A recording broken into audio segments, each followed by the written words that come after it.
بسم اللہ الرحمن الرحیم۔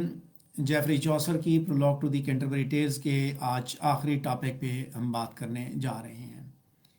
Prolog to the Canterbury Tales کو ہم نے بڑی اچھی طرح اسٹڈی کیا، ہم نے اس کی ٹیکسٹ کو بھی تھوڑا سا پڑھنے کا ایک طریقہ سیکھا، اس کے بعد ہم نے اس کے کریکٹرز پہ بات کی، اس کے لٹریری جو ٹیکنیکس اس نے اڈاپٹ کی ان کے اوپر بات کی، جو کریٹیکل کانسیپٹس ہیں ان کے اوپر بات کی، اور ابھی ہم جیفری چوسر کا جو میجر کنٹریبیوشن ہے انگلش لینگویج اور لٹریچر کا اس کے بارے میں بات کرنے جا رہے ہیں۔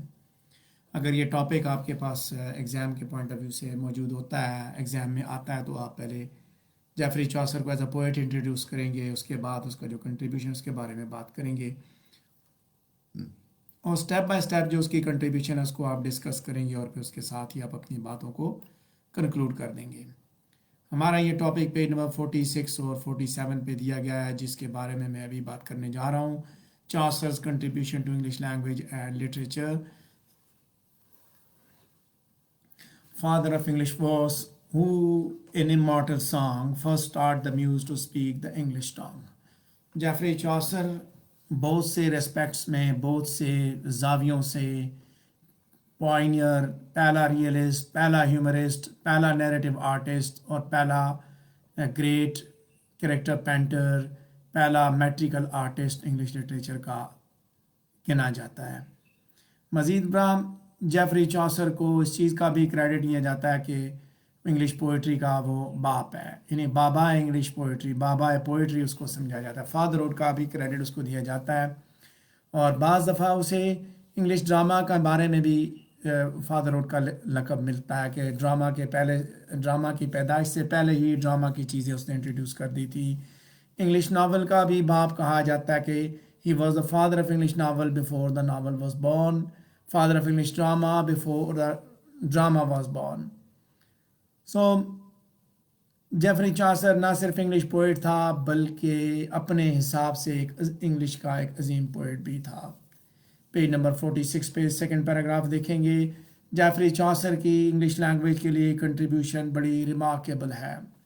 اس نے انگلش لینگویج کو ایک بولی کی صورت میں دیکھا، ایک ڈائلیکٹ کی صورت میں دیکھا، اور اسے ایک زبان بنا کے چھوڑا۔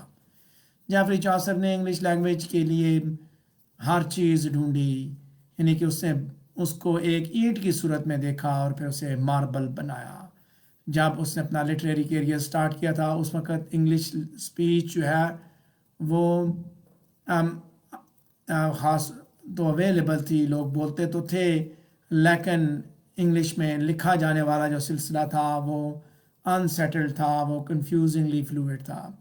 انگلش لینگویج جو ہے مختلف ڈائلیکٹس میں ڈیوائیڈڈ تھی، اور وہی چیزیں، وہی ڈائلیکٹس جو ہے ملک کے مختلف حصوں میں امپلائی کی جاتی تھیں۔ ان میں سے 4 جو پرومیننٹ ڈومیننٹس ہیں، پرومیننٹ ڈائلیکٹس جو ڈومیننٹ ہیں، ان میں سے ایک ہے the southern, the midland, the northern اور نارتھمبرین اور دا کینٹش۔ پیج نمبر 46 پہ تیسرا پیراگراف دیکھیں گے کہ ان چاروں ڈائلیکٹس میں سے اس نے مڈ لینڈ کی ڈائلیکٹ کا انتخاب کیا، جو کہ لنڈن اور اس کے گرد و نواح میں بولی جاتی تھی، اور اس زبان کی گرامر اور سنٹیکس بڑی سادہ تھی۔ مزید برآں یہی وہ زبان تھی جس کو ارسٹوکریسی اور لٹریری سرکل جو ملک کے تھے ان کی بھی سرپرستی حاصل تھی۔ جیفری چوسر نے ایسٹ مڈ لینڈ ڈائلیکٹ کو اپنے لٹریری ورکس کے اندر اپلائی کیا، اور اس کے اندر اس نے اپنے جینیس کا اظہار کیا۔ اس نے اس کو ایک بیلنس کے ساتھ پیش کرتے ہوئے اس ڈائلیکٹ کو سٹینڈرڈ لینگویج بنا کے پیش کر دیا۔ یہ بات یقینی ہے کہ اگر چوسر نے کوئی اور ڈائلیکٹ اڈاپٹ کی ہوتی تو وہی ڈائلیکٹ بعد میں ان کی سٹینڈرڈ لینگویج بھی بننی تھی۔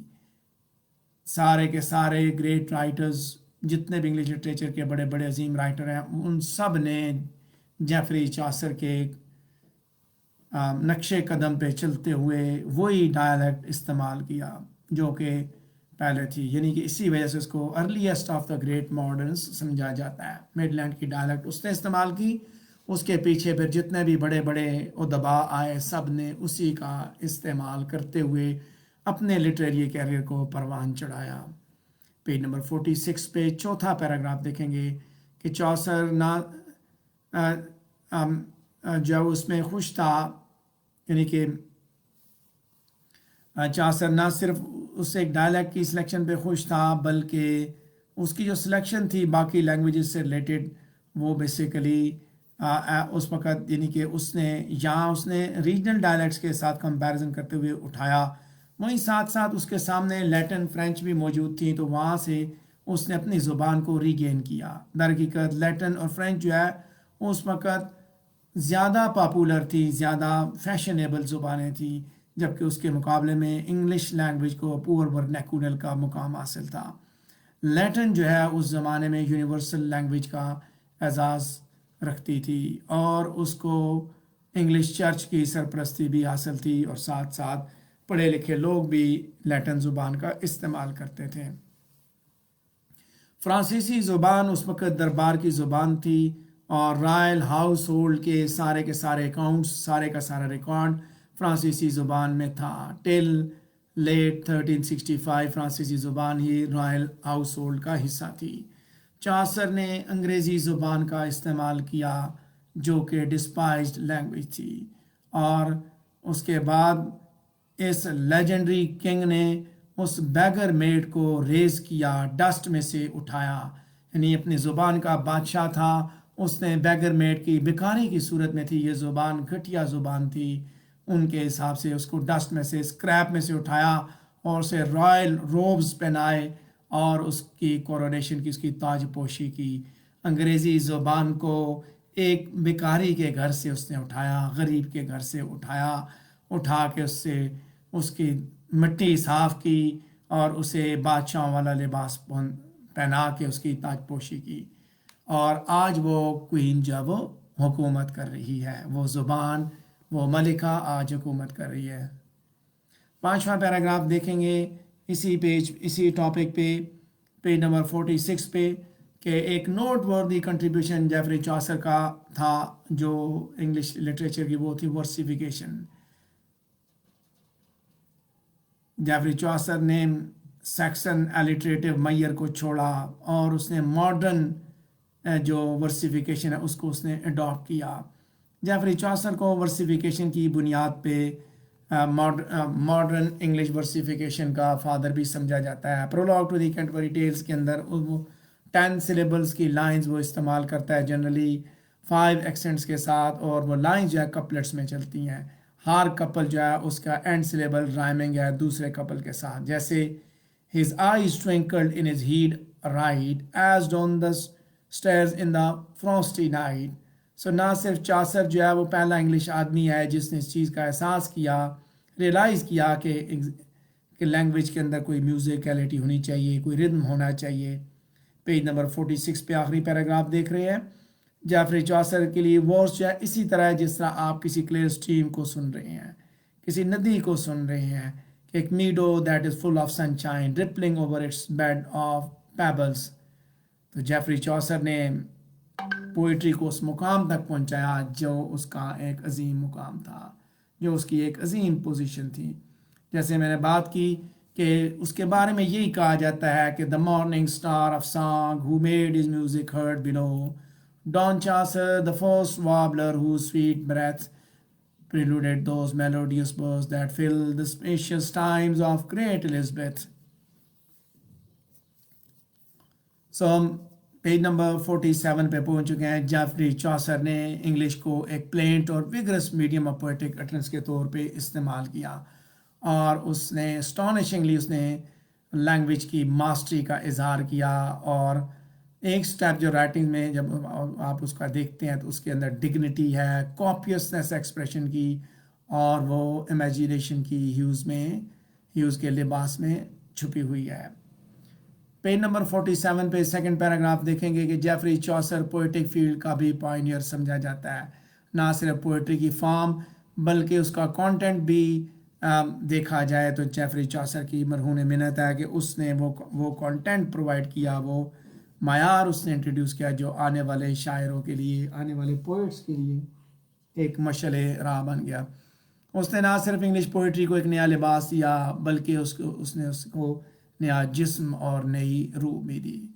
جیفری چاثر کی میجر کنٹریبیوشن جو کہ انگلش پوئٹری کے کانٹینٹ کے لیے گنی جاتی ہے وہ ہے اس کا ریئلزم کے اوپر سختی سے کاربند رہنا۔ جیفری چوسر اپنی پوئٹری کے اندر ریئلزم کے اس ایلیمنٹ کے اوپر بڑی سختی سے کاربند ہے۔ Prologue to the Canterbury Tales کے اندر آپ کو یہ چیز دیکھنے کو ملتی ہے کہ وہ لٹریچر کی تاریخ کے اندر پہلا آدمی ہے کہ جس نے بڑے ریئلسٹک انداز میں اپنے زمانے کی تصویر کشی کی۔ جیفری چوسر اپنے زمانے کے کرداروں کی تصویر کشی کرتے ہوئے اپنی سوسائٹی کو آئینہ دکھاتا ہے، ان کے مینرز اور ان کے مورلز کو مکمل طور پہ بیان کرتا ہے، اور اس کے ساتھ ساتھ وہ اولڈ رومانٹک اور ایلیگوریل سکول کو ریپلیس کرتے ہوئے ویوڈ اور پلسیٹنگ پکچرز اپنے زمانے کی ایک ریڈر کو پیش کرتا ہے۔ پیج نمبر 47 پہ تیسرا پیراگراف دیکھیں گے کہ جیفری چوسر نے یونیورسل کو کبھی بھی نہیں بلایا، یعنی کہ پرٹیکولر کے نیچے جو یونیورسل تھی بات آفاقی نوعیت کی تھی اس کو کبھی بھی اس نے نہیں چھوڑا، بلکہ اس نے جو چیز بھی پیش کی وہ بڑی آفاقی نوعیت کی تھی۔ Dateless beneath the dated, جو پورٹریٹس جو پلگرم جیفری چوسر نے prologue to the Canterbury Tales کے اندر دکھائے وہ نہ صرف 14 سینچری کی انگلینڈ کے نمائندے ہیں بلکہ وہ ہر ٹائم کے، ہر زمانے کے، ہر دور کے نمائندہ ہیں۔ وہ آج بھی ہمارے ساتھ موجود ہیں، صرف ان کے نام بدل چکے، ان کے چہرے بدل چکے۔ نائٹس آج بھی ہیں جو اپنی لائن ریجمنٹ کو کمانڈ کر رہے ہیں، اسکوائر آج بھی گارڈز میں موجود ہیں، شپ مین آج بھی جو ہے وہ موجود ہیں۔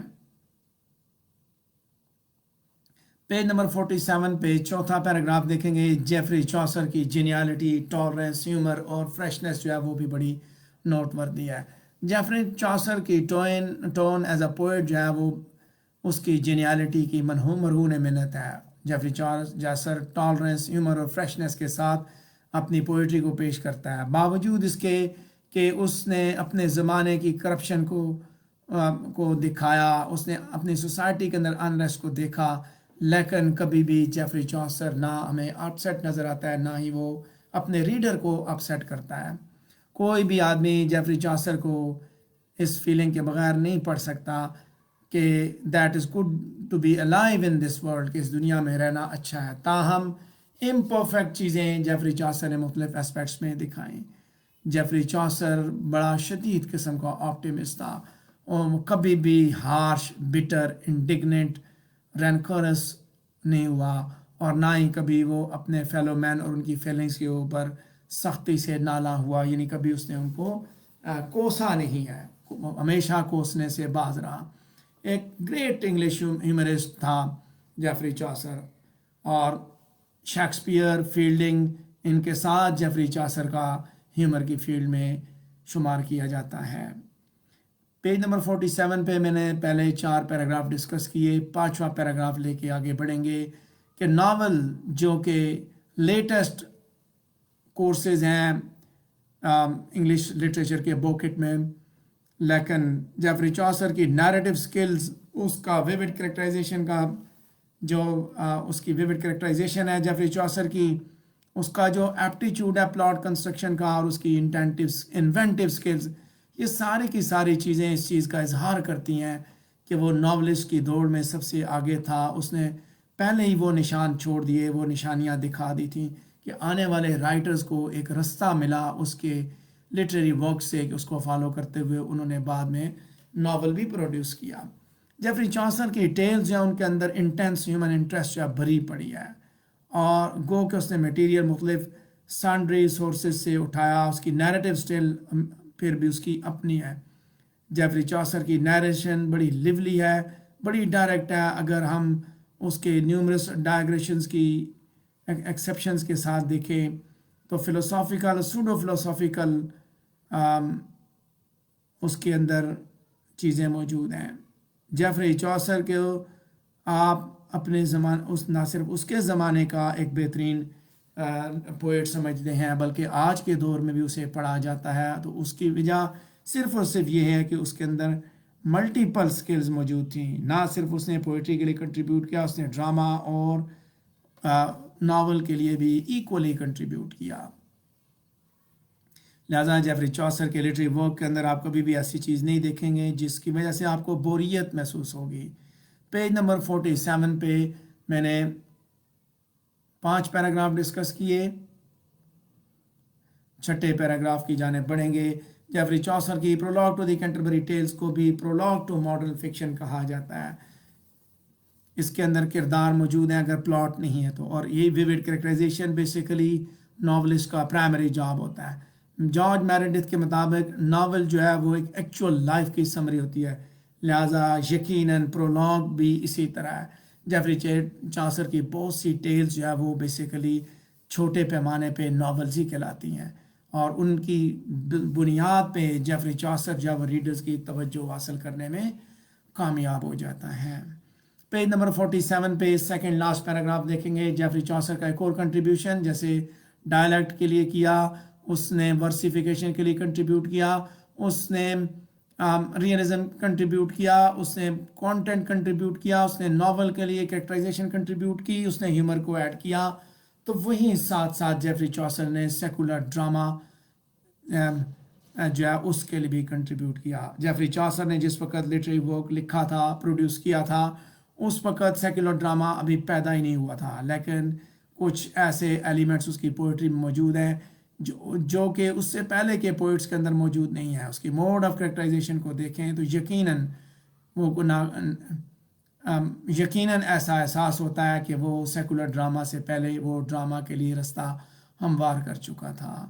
اس کے کریکٹرز جو ہے وہ ریئل ہے, حقیقت ہے, اور ان کے اندر کوئی آپ کو آتھر کی انٹرونشن نہیں ملتی.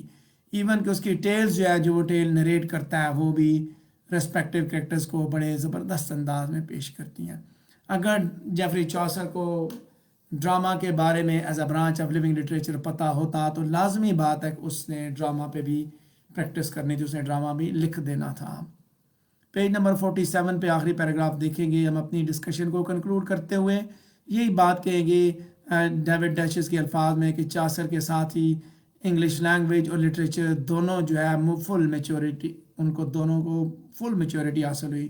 کوئی بھی مڈل انگلش رائٹر ایسی اسکل, ایسی رینج اور ایسی کمپلیکسٹی کے ساتھ نہیں لکھ سکا جس طرح کی لارج ہیومن آؤٹ لک جیفری چوسر کی تھی. جیفری چوسر کے فالوورز کے اندر ٹیکنیکل بریلینس یا بریتھ آف وین دونوں چیزیں نہیں تھیں, اور یہی وہ چیز ہے جو کہ جیفری چوسر کو میڈی ایول انگلش لٹریچر کے اندر انڈسپیوٹیڈ ماسٹر سمجھا جاتا ہے. اور اسی کے ساتھ ہم اپنی بات کو کمپلیٹ بھی کریں گے, اسی سینٹنس کو ریپیٹ کریں گے. The morning star of song who made his music heard below, Don Chaucer, the first warbler whose sweet breath preluded those melodious bursts that fill the spacious time of great Elizabeth with sounds that echo still, کہ آج بھی اس کی بازگشت ہمیں سنائی دیتی ہے. اسی کے ساتھ جیفری چوسر کی prologue to the Canterbury Tales کی ڈسکشن کمپلیٹ ہوئی. اگر آپ کے ذہن میں کوئی سوال ہے تو آپ پوچھ سکتے ہیں.